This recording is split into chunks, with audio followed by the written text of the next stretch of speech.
Hello, નમસ્કાર મિત્રો. સામાજિક વિજ્ઞાનની સામાન્ય ભરતી પૂર્ણ થઈ છે અને કચ્છની ભરતી પણ પૂર્ણ થઈ છે.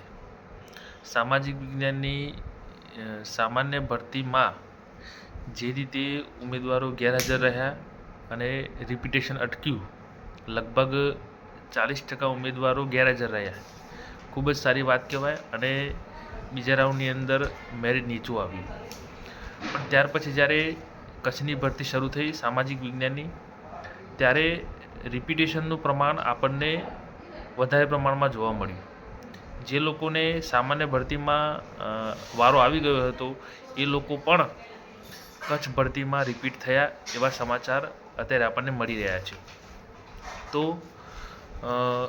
તમામ ઉમેદવારોને એક જ નંબર અપીલ છે કે જે લોકોને સામાન્યમાં લાગી ગયું હોય એ લોકો કચ્છમાં મહેરબાની કરીને રિપીટ ન થાય.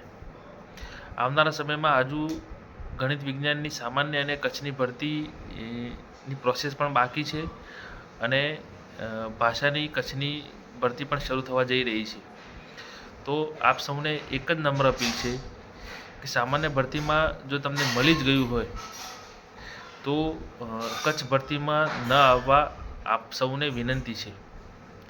બની શકે છે કે કચ્છના કેટલાક ઉમેદવારો કે જે કચ્છના સ્થાનિક છે એ લોકો સામાન્ય ભરતીમાં લાગી ગયા હોય અને હવે એમને એમના જિલ્લામાં પણ મળતું હોય, તો એવા લોકો જો રિપીટ થતા હોય તો એ સ્વાભાવિક છે કે પોતાના જિલ્લામાં સીટ લેવા માટે એ રિપીટ થાય.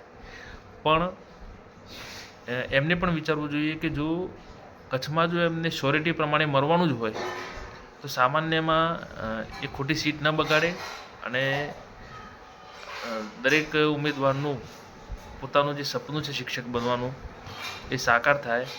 એવી જ આજના દિવાળી પર્વની પણ આપ સૌ ઉમેદવારોને ખૂબ ખૂબ શુભેચ્છાઓ. રિપીટેશન અટકાવશું તેટલું મેરિટ નીચું આવશે અને આપણો જ પરિવારમાંથી એક ભાઈ શિક્ષકની એક નોકરીમાં જોડાશે તો આપણને એના આશીર્વાદ પ્રાપ્ત થશે. ફરી એકવાર કહું છું કે જે લોકોને સામાન્યમાં મળી ગયું છે એ લોકો મહેરબાની કરીને કચ્છમાં રિપીટ ન થાય એવી જ આપ સૌને વિનંતી.